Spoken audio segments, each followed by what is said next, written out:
Olá, pessoal, tudo bem? Eu sou o professor Robson e hoje nós vamos começar a nossa aula número 3 desse curso introdutório de farmacologia, tá? Lembre-se que nosso curso é para dar um reforço aos alunos que estudam na área de saúde.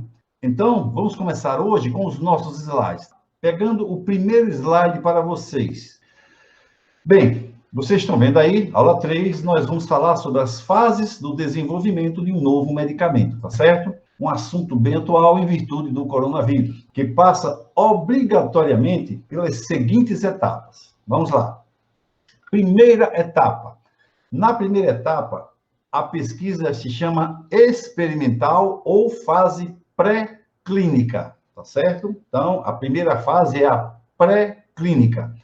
Antes de você começar os testes em seres humanos, nós, como farmacólogos, como químicos, como médicos, devemos realizar testes em células e depois em animais. Então, vamos conhecer mais detalhadamente essa fase pré-clínica. Vamos conhecer os experimentos em laboratório. Em um primeiro momento, a nova droga é testada em laboratório por meio de quê? Da sua interação com células cancerígenas. Nesta fase, muitas moléculas apresentam propriedades promissoras, mas, no entanto, elas darão certo. Tanto é que mais da metade, pessoal, das analisadas se perdem. Só metade consegue prosseguir para as fases posteriores. Aprovada a fase pré-clínica longe dos animais, que a gente chama de fase in vitro, nós vamos passar para a fase pré-clínica dos animais. As substâncias que apresentam bons resultados nos testes, com culturas de células, lembre-se que metade já foi descartado, né? Vão ser testadas nesta etapa seguinte, justamente em animais que têm tumores, em animais já doentes. Eu estou dando exemplo de células cancerígenas, mas pode ser células com vírus, células com outros tipos de doença. Então, mudando de slide, nós vamos para o slide número 2, onde nós vamos ter a etapa 2, que é a chamada pesquisa clínica. Nesta fase, o objetivo principal é testar o quê? A segurança da droga, a eficácia desse novo fármaco em seres humanos. Aí essas fases clínicas têm a série de subdivisões. Aqui na tabela vocês vão encontrar as subdivisões. Na fase 1, na fase 2, na fase 3 e na fase 4. Na fase 1, eu vou pegar pequenos grupos de participantes da pesquisa, normalmente entre 20 e 100 indivíduos, e vou passar vários meses com o objetivo de testar segurança e fazer uma avaliação preliminar, um levantamento preliminar, se a droga está tendo o efeito desejado ou não. Na fase número 2, eu já vou ter um número limitado de participantes de pesquisa. Eu vou determinar o número. Essa fase também vai durar de meses a anos. Vai depender, pessoal, principalmente do objetivo e do tempo que eu tenho para obter a resposta. Aqui eu vou testar a eficácia, aqui eu vou definir a dose que vai ser ministrada e vamos ver se essa dose vai ser eficaz ou não. Lembrando sempre que, paralelamente a isso, a gente tem que testar sempre a segurança. Na fase 3, então, você passou pela 1, passou pela 2, vai para a fase 3. O que acontece na 3? Você já vai ter grandes e variados grupos participando nessa pesquisa. E olha o tempo, pessoal, olha, 1 a 4 anos. O que vai acontecer nesta fase? Vai ser testada a segurança, a eficácia comparativa, nós vamos comparar, pessoal, o custo do risco com o benefício, porque você se lembra que uma droga tem sempre efeito colateral. Vale a pena, pessoal, você usar uma droga, ela tendo aquele efeito? Esse é o custo-benefício. Aumenta-se o número de pacientes e aí você passa a ter a interação de registrar o novo medicamento. Porque com um grande número de pacientes, você tem também um grande número de informações. Aí eu passo para a fase 4. Aqui eu já terei milhares de participantes na minha pesquisa. Veja o tempo, pessoal. Vários anos. Normalmente, 1 década, pessoal, se passa testando uma medicação. Isso eu estou falando normalmente. Em época de guerra, em época de pandemia, epidemia, Em época como nós estamos, esse tempo tem que ser bastante reduzido, afinal, nós estamos em guerra, não é isso? Bom, o que vai acontecer? Vai acontecer a farmacovigilância. Nós vamos promover experiências com o produto para avaliar se esse produto, no caso, ele serve para novas indicações. Às vezes você pega um remédio, pensa que ele só serve para uma coisa, mas você nota que no número de pacientes que você testou, ele serviu para outras doenças. Então é nessa fase aí que você registra.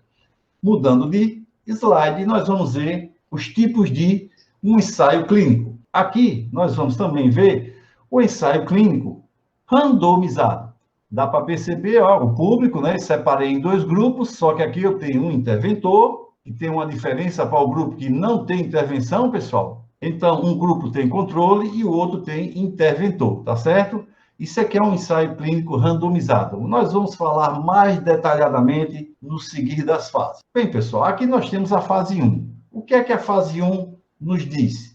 A fase 1 nos diz que este fármaco, que essa droga, que essa vacina vai ser conduzida em seres humanos. Normalmente, seres humanos voluntários e saudáveis. Para que se teste a segurança e o que mais? A tolerabilidade. O quanto se tolera daquela substância. Já aí, eu passo para a fase 2. Na fase 2, o meu objetivo é analisar, avaliar a eficácia terapêutica, ou seja, se o tratamento está surtindo efeito. Aí eu vou avaliando simultaneamente o quê? A segurança. Bem fácil de se entender, não é isso? Vale a pena destacar, pessoal, ó, que a gente usa um número limitado de pessoas doentes. É através destes ensaios, pessoal, que a gente confirma se uma medicação, se um remédio, se um fármaco, ele terá o efeito terapêutico. É aí que a gente confirma também se ele vai ser tóxico ou pouco tóxico ou atóxico, tá? Permitindo você selecionar o regime terapêutico, ou seja, a dose e a frequência com que você toma a dose daquela medicação. Aí nós podemos ir para a fase 3. Aí eu já vou fazer estudo comparativo. Esse estudo comparativo já é em multicentros, ou seja, eu faço uma pesquisa aqui em São Paulo, faço uma pesquisa lá no Rio, faço uma pesquisa no Rio Grande do Sul, faço uma pesquisa no Ceará, e aí comparo os dados dos centros onde eu fiz as pesquisas, tá certo, pessoal? Isso vai me dar uma maior segurança, vai me dar uma maior eficácia na pesquisa e vai me dar um melhor benefício no tratamento terapêutico que eu posso aplicar com aquela droga. Seguindo, vamos mudar o slide. Vocês vão ver que os ensaios da fase 1 até a 3, eles são essenciais para você aprovar um fármaco. Sem essas fases, não existe como você aprovar um fármaco. Entrando na fase 4, aí os estudos já são realizados após o quê? A autorização do fármaco. Não é isso, pessoal? Nesta fase, nós só vamos aprofundar conhecimento, porque nesta fase nós vamos ter interações medicamentosas adicionais. Vamos pegar pessoas que têm patologias ou que adquirem patologias durante o tratamento. Os ensaios clínicos dessa fase estudam os riscos e os benefícios de um determinado remédio, fármaco ou droga, como vocês querem, por um maior período de tempo e por um número muito maior de pacientes. Olha que coisa interessante, são precisos, olha a média, pessoal, que tem aqui, são precisos 12 anos de uma molécula ao medicamento. Ou seja, são aproximadamente 7 milhões de horas de trabalho, são aproximadamente 6.587 experiências, são aproximadamente 423 investigações para se aprovar um medicamento. Então, as coisas não podem ser tão apressadas como muita gente imagina, a não ser em casos de extrema urgência, pessoal. Quando ocorre casos de extrema urgência, aí você não tem como correr. Você vai ter que assumir riscos. E isto vocês estão vendo agora com o coronavírus. Nós estamos assumindo riscos, mas é necessário. Mudando de slide. Nesse novo slide, nós percebemos que os ensaios clínicos, eles apresentam diferentes visões, o que a gente chama de abordagem. Vai depender de quê? Do objetivo, vai depender de quê? Do método que você usou, tá certo? Veja bem, eu tenho um ensaio clínico multicêntrico. que eu já falei, tem vários centros. Eu posso ter multicêntrico nacional ou internacional, ou seja, vários centros no Brasil, posso ter vários centros no exterior, ou posso ter um no Brasil, um na Alemanha, um na Inglaterra, um nos Estados Unidos, um na Rússia. Fica-se bem à vontade. Você muda os países. E aí você pega e reúne em um lugar só todos os conhecimentos adquiridos. Você pode ter um ensaio clínico aberto. Como é que é isso? Nesse ensaio clínico, o investigador e o doente sabem qual é a medicação que eles estão trabalhando. Quando é o sistema de ensaio clínico com ocultação simples? Ora, nesse da ocultação simples, só o investigador está sabendo o que está sendo passado para o paciente não.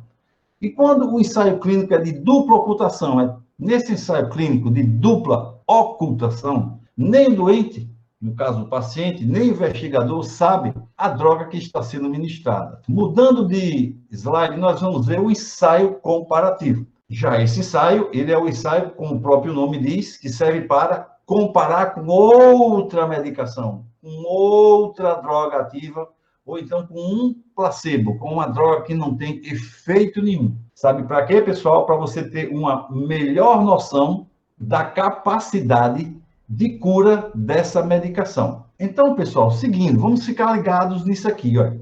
Por que é que eu devo controlar as concentrações plasmáticas? Se eu não tenho controle das concentrações plasmáticas, como é que eu posso fazer ensaios comparativos? Então, veja bem, são as concentrações plasmáticas, as concentrações das drogas, dos fármacos, na nossa corrente sanguínea, né, no nosso plasma, que vai nos ajudar a estabelecer o quanto devemos tomar daquela droga. Bem simples, bem fácil. As quantidades do fármaco no plasma estão melhor relacionadas com a resposta farmacêutica. Então, é eu sabendo a quantidade de fármaco no plasma que eu vou associar aqui a resposta farmacêutica. Por isso, eu posso ter, pessoal, a introdução do fármaco em vários pontos. Nós vamos estudar ainda isso, tá? Mas eu resolvi adiantar só para você ver. Eu posso ter a resposta intravenosa, a intramuscular, a subcutânea e a resposta oral, como vocês podem ver aqui, ó, acompanhando o cursor, você tomando na veia, tomando no músculo, tomando sob a pele e ingerindo via oral. Então, você vê que a resposta, ó, como que é a resposta, tá observando pelo gráfico, pessoal? Como aumenta quando vai para o sangue diretamente. Então, se aumenta quando vai para o sangue diretamente, eu preciso de um controle maior da concentração plasmática. Aí eu vou poder fazer ensaios comparativos mais relevantes, concorda comigo? Mudando de slide, esse gráfico aqui dá o quê? A concentração plasmática, o pico dela está aqui, que a gente chama de tempo de concentração farmacológica. Ele aqui botou concentração farmacológica no plasma, é a concentração plasmática, tá? Veja que você, quando toma uma medicação, ele vai atingir um pico de ação. Por isso que eu preciso ter o controle da concentração no plasma. É por isso que você toma remédio com tempo determinado, porque este pico aqui, ele tem que ser mantido, senão a droga não vai causar o efeito desejado. Então, pessoal, a farmacologia clínica é uma área nova da farmácia, ela é até recente, ela se preocupa mais com a prática do uso racional dos medicamentos. A nossa maior preocupação hoje, pessoal, é trabalhar de forma otimizada. Para isso, é que a farmacologia clínica analisa com vigor, pessoal, a composição de medicamentos, as propriedades desses medicamentos, propriedades sejam físicas, sejam químicas, as interações desse medicamento, as associações que ela tem com outros fármacos, com patologias já pré-existentes, os efeitos bioquímicos, os efeitos fisiológicos, o mecanismo de absorção, como é que essas drogas são mais absorvidas, mais facilmente absorvidas, melhor dizendo, ou não, que é para nós termos um uso terapêutico mais eficiente. Mudando de slide, nós vamos começar a ver um pouco da farmacocinética. Lembre-se que a farmacocinética se preocupa com a absorção, fármaco, distribuição, a biotransformação e a excreção. Portanto, identificar e quantificar a passagem do fármaco pelo organismo é o que vai nos importar na farmacocinética. Primeira coisa que a gente tem que ficar ligado é a biodisponibilidade de drogas, ou a biodisponibilidade da droga no organismo. A biodisponibilidade, bote isso na sua cabeça, depende principalmente de como a droga entra e de como ela é absorvida na circulação geral. Isso de uma forma inalterada, porque alterada não vai adiantar muito, tá certo? Por isso, nós observamos as quantidades do fármaco absorvido e seus metabólitos que foram biotransformados. O termo biodisponibilidade, ele serve para descrever quantidade e velocidade. Daí eu estou estudando farmacocinética, tá certo? Mas quantidade e velocidade de quê? De absorção do fármaco. A partir de quem? Da forma farmacêutica que nós vimos na aula passada. Então, pessoal, a biodisponibilidade, ela é avaliada in vitro pela determinação das curvas de concentração do fármaco versus tempo em tecidos ou líquidos biológicos. Toda esta fase a gente faz in vitro. O melhor exemplo é o exame de sangue e o exame de urina. Mudando de slide, nós vamos ver aqui, ó, a dose da droga administrada, não é isso? A absorção, onde vamos observar a concentração da droga na circulação sistêmica. Daí nós partimos para a distribuição da droga nos tecidos, que é a farmacocinética que nós estamos estudando. Vamos ter a eliminação da droga através do seu metabolismo e excreção, que nós vamos ainda entrar em detalhes. E vamos ver a concentração da droga no local de ação. Aqui nós vamos parar porque nós vamos entrar na farmacodinâmica e não é o nosso caso agora. Nós estamos estudando a farmacocinética. Então, somente os retângulos pretos nos interessam. Então, desta forma, podemos dizer que a hipótese fundamental em farmacocinética química nada mais é do que a relação que existe entre os efeitos farmacológicos ou tóxicos de um medicamento, de uma droga, e a concentração dele nesse sítio onde ele atua, que deve ser de fácil acesso no organismo, tá? Na maioria dos casos, a concentração na circulação geral estará relacionada com a concentração no sítio de ação. Fique ligado nisso. Mudando de slide, nós vamos ver que os efeitos farmacológicos, eles podem incluir efeitos tóxicos que são somados aos efeitos clínicos já desejados. Daí é que o clínico precisa avaliar o potencial tóxico de uma determinada dose e a sua eficácia clínica para ver se a utilidade do agente está sendo positiva em uma situação clínica específica. É importante saber que um fármaco, ao ser absorvido na corrente sanguínea, a sua concentração vai subindo, como nós vimos no gráfico, no slide anterior, até atingir a dose máxima, tá certo? É nessa dose máxima, como eu já citei, que vai causar o efeito desejado no tratamento. É a famosa terapia. A dose máxima a ser atingida geralmente depende da dose administrada. E o tempo que cada droga leva para atingir a dose terapêutica a ser eliminada, a ser excretada, vai variar de acordo com o quê?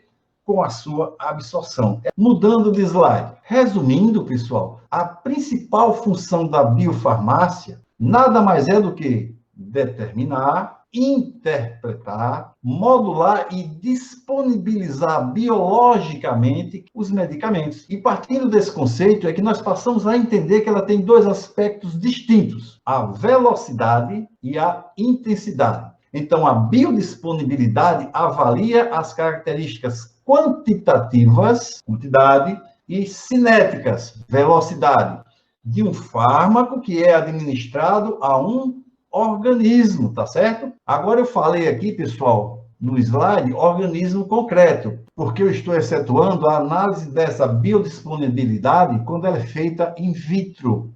Então, no gráficozinho aqui abaixo, novamente, nós temos o pico de ação, tá vendo? No caso aqui foi a digoxina, a absorção oral com 4 formulações diferentes. Porque, se vocês não sabem, até o modo de se formular pode provocar picos diferentes, em tempos diferentes, em intensidades diferentes. Vamos ficar ligados nisso, tá? Espero que vocês tenham gostado. E na próxima aula, nós vamos ver os fatores que interferem na biodisponibilidade de uma droga. Pessoal, vejo vocês lá. Até logo.